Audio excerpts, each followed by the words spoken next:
투자연구소의 유명입니다. 2022년 6월 7일 화요일 선투엔 신문 시작하겠습니다. 첫 번째 한국경제신문입니다. 첫 번째 기사입니다. 임금발 인플레이션 1분기 대기업 월급이 13%가 껑충 상승했다고 합니다. 자, LG, 한화 임금이 많이 올랐네요. 고임금이 고물가를 만들어서 악순환이 시작이 된다고 합니다. 자, 대기업 임금이 크게 올랐습니다. 반면에 중소기업 급여는 30년 전과 비교하면 크게 오르지 않은 것 같습니다. 그래서 대기업이 있는 지역과 대기업을 30분 안에 도착할 수 있는 지역은 집값이 더 상승하게 될 것입니다. 모듈러 주택에 용적률 인센티브를 준다고 합니다. 여기에 보이는 것은 초등학교를 모듈러 주택으로 지은 모습인데요. 정부가 모듈러 주택의 15%의 용적률 건폐율 혜택을 부여한다고 합니다. 자, 모듈러 주택은 주택의 가격을 낮추고 공사기간을 줄일 수가 있습니다. 높이 지을 수 없는 것이 단점인데 기술이 발전하면 더 높게 짓는 것도 가능해질 것입니다. 종부세 계산 때 상속주택을 제외하는 것을 검토한다고 합니다. 네, 아주 좋은 정책이고요. 지방의 인구는 감소 중인데 주택을 상속받는다면 종부세 폭탄을 맞으니 주택을 멸실하는 경우가 있기 때문입니다.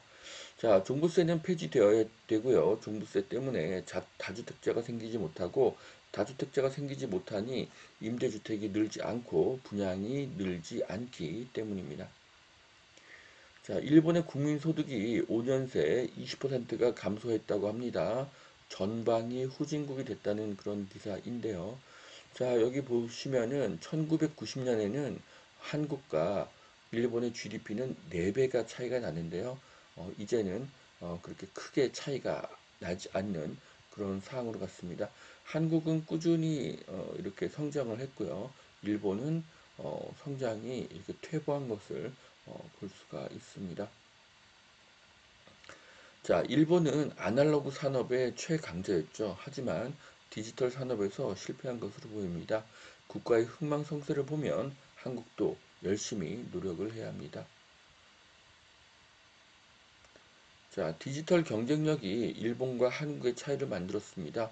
국가도 개인도 변화에 적응을 해야 지속적인 발전이 가능합니다. 자, 아까 일본과 한국의 그 GDP 비교를 보면 한국이 우쭐할 수도 있지만 안타깝게도 한국은 대만에 이미 추월을 당했습니다. 이것은 네이버에서 캡처한 자료인데요. 한국도 자만하면 안 되는 것이 불과 몇 년 만에 대만에게 추월당했기 때문입니다.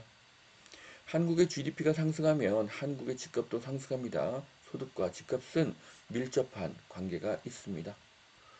10억 주택 사고 기존 집 2년 내 팔면 취득세 5,100만 원 아낀다. 자,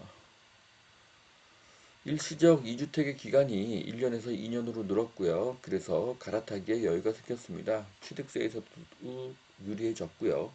사실 1년 안에 파는 것은 무리였고 올해 상반기에는 1년 안에 팔아야 하는 주택으로 급매가 있었습니다. 이것이 기회였었습니다. 자, 지금 거래가 감소된 이유 중 하나가 취득세입니다. 취득세를 낮추어야 하고요. 그래야 다주택자가 늘어날 수가 있습니다. 자, 윤 정부의 정책 기조는 세금 인하, 규제 완화입니다. 단기적인 변화는 느릴 수가 있지만 결국 세금 완화와 규제 완화는 이루어질 것입니다. 용적률의 집값 힙이 분당 일산 가격이 쑥쑥 올랐고요. 평촌과 삼보는 주춤했다는 기사입니다. 자, 재건축에 대한 기대감으로 일산과 분당 집값이 오르고 있으나 재건축은 생각보다 시간이 많이 걸릴 수 있습니다. 그래서 일산과 분당은 고평가이고 평촌, 삼본, 중동은 저평가일 수 있습니다. 서울 50억 넘는 초고가 아파트 1조 원 가까이 팔렸다고 합니다. 자, 지금까지는 고가 주택이 올랐지만 이제부터는 저가주택이 상승할 가능성이 높습니다. 이유는 8월 1일부로 2+2가 끝나는 임차인이 늘기 때문입니다. 자, 서울의 평균 전세가가 6억에서 7억이기 때문에 경기도의 6, 7억 아파트의 수요가 증가할 가능성이 높습니다. 자, 서울 모아주택 최고 15층까지 허용한다고 합니다. 자, 서울의 빌라 투자를 추천하고요. 소규모 개발도 가능하고 이주 수요도 발생하기 때문입니다. 잘 나가는 캐디 로봇, 그 뒤에는 대구 기계부품 연구소가 있었다. 자, 미래에는 캐디도 대부분 로봇으로 바뀔 것으로 보여집니다.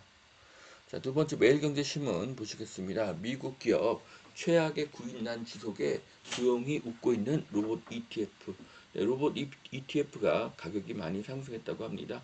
인터넷 혁명만큼의 변화가 로봇입니다. 새로운 미래가 다가오고 있습니다. 종부세 계산 주택수에서 상속받은 집 영구 제외를 검토한다고 합니다. 자, 세금이 낮아지는 추세고요. 환영할 것입니다. 자, 속도내는 서울 재개발 모아주택 15층을 허용한다고 합니다.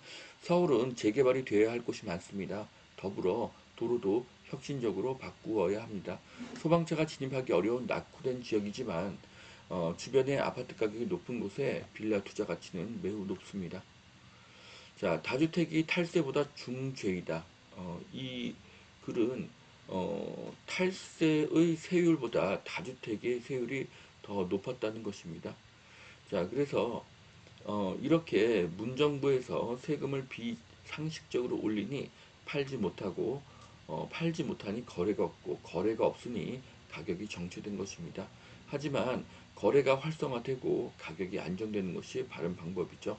거래를 틀어막고 가격이 안정되었다고 주장하는 것은 옳지 않습니다. 자, 여기까지 2022년 6월 7일 화요일 선택신문 마치겠습니다. 오늘도 투자에 도움이 되시길 바랍니다. 감사합니다.